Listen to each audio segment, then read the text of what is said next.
Marimari Lamien, Marimari Compuché, en representación de la Asociación Mapuche Huecuyén de la Comuna Lo Espejo, quiero enviar un cariñoso saludo en el Día Internacional de la Mujer Indígena.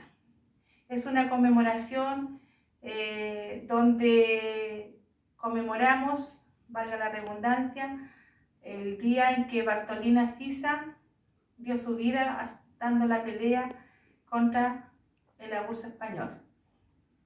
Quiero enviar un cariñoso saludo a todas las lamienes a través de todo el territorio, sobre todo en el territorio del sur, donde están dando la pelea y donde la vida se le ha hecho tan difícil.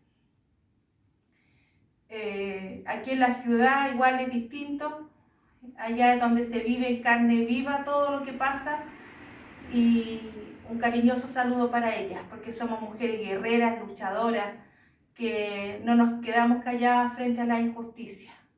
Así que mucho Nehuen para mis lamienes, mucho fuerza, que este día, bueno, dentro de todo, sea especial. Quiero enviar una fafán para todas ellas. ¡Ye, ye, ye, ye, ye!